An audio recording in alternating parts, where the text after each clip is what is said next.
It is Christmas Eve. The melody of a Christmas carol fills the still night in a village in Europe.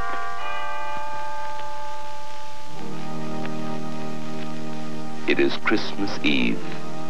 The same song comes from a church in a small town in America. For nearly 150 years, in many parts of the world, people have been singing this carol. It is the song we call Silent Night.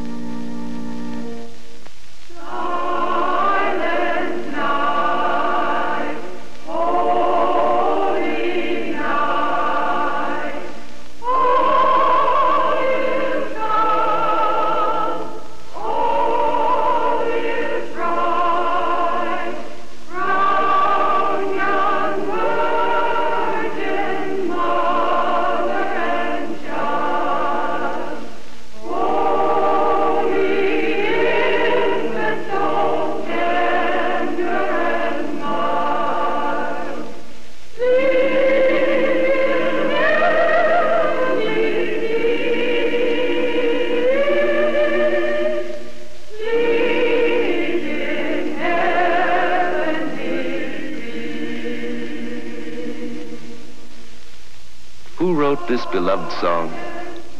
Where did it come from? For the answer, we must go to Europe. It was here, in Austria, in the little village of Oberndorf, that the song was written. If we should go there today, we'd find the town of Oberndorf in the province of Salzburg. Here, we can trace the history of the song.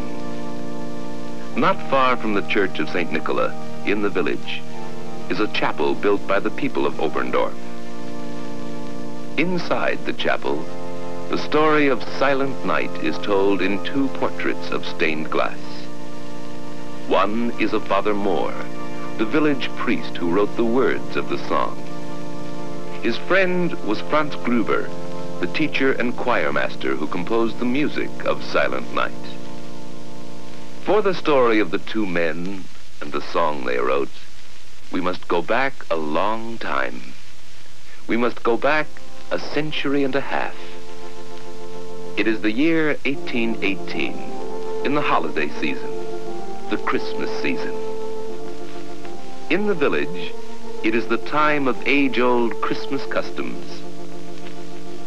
Groups of girls are visiting each house, carrying with them a painting of Mary and Joseph. Boys representing the shepherds of Bethlehem come to the houses caroling. They are collecting gifts of food for the poor. The story they tell in song is one that never loses interest, for it is the story of the first Christmas. And the same story will be told again in the Christmas Eve service in the church.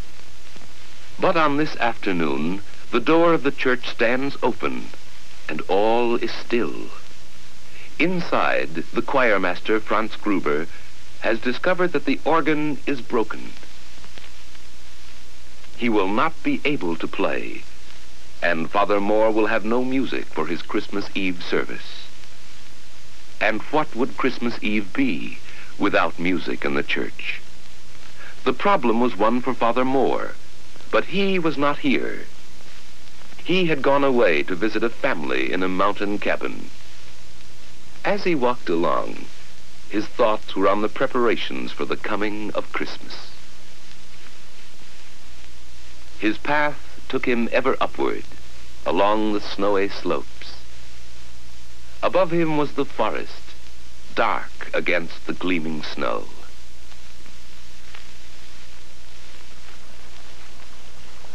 From below came the faint and musical sounds of a mountain stream.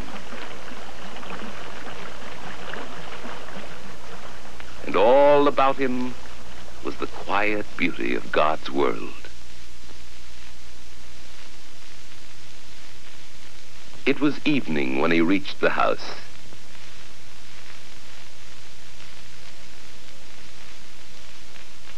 At the door, he received a warm and friendly welcome. there before him lay a baby with his mother.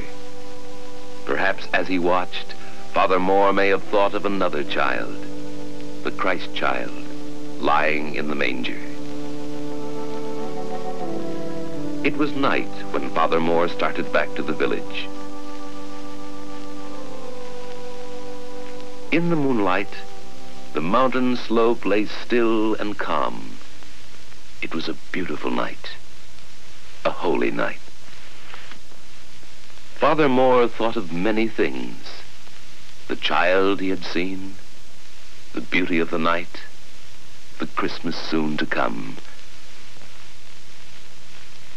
And so it was, as some say, that on his return to the village, Father Mohr wrote a poem. The words seemed to come quickly and easily. Stille Nacht, heilige Nacht, silent night, holy night. Even as he wrote, the priest wondered whether the poem could be set to music. Father Mohr decided to take it to Franz Gruber. The two friends, priest and schoolteacher, talked it over together. The schoolteacher began to read. Silent night, holy night. Why, this was a poem that was meant for Christmas. Father Mohr wondered, could the words be set to music? Of course, Franz Gruber would compose a melody. Perhaps they would have some music for their Christmas Eve service after all. The words themselves seemed to suggest the melody, a simple melody, one that Franz Gruber first played on his guitar.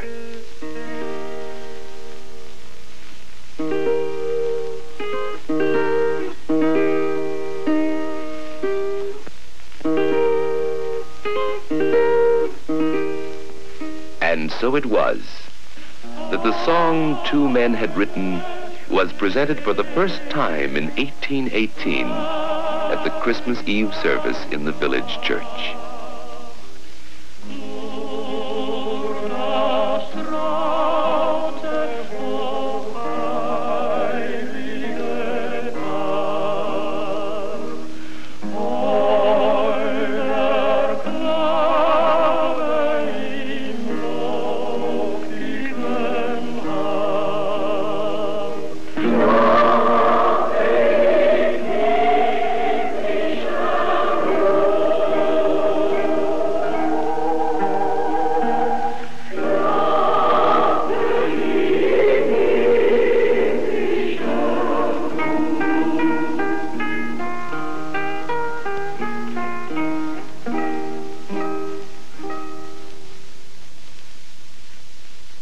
Christmas was over, and in the days that followed, no one outside the village knew about the song.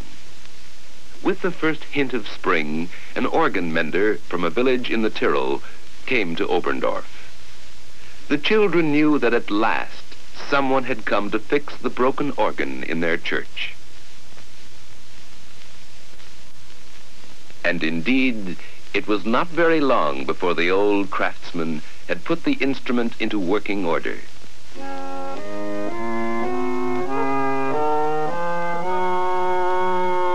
Now, he said to the choir master, you try it. And so Franz Gruber sat down and began to play the Christmas song he had written some weeks before.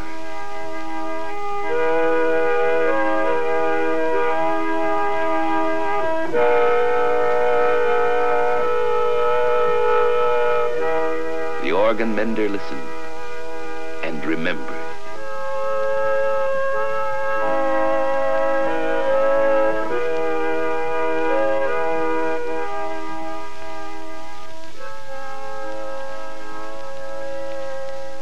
All the way back to his own village, the organ mender thought of the lovely words and simple melody.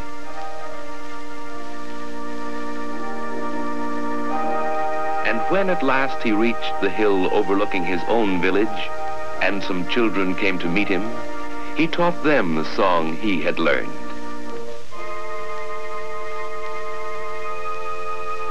Down the hill ran the children, and with them went the song, Silent Night.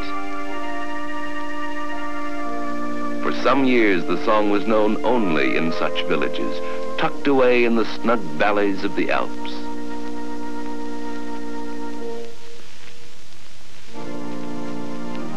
But finally, it found its way to St. Peter's Abbey in Salzburg.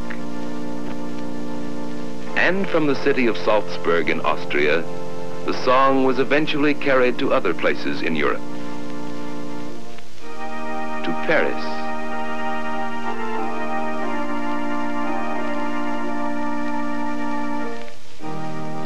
to London,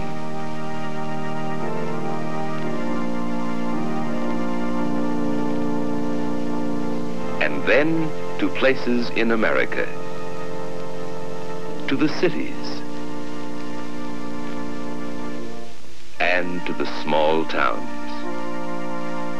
Today, Silent Night is a song that belongs to everyone.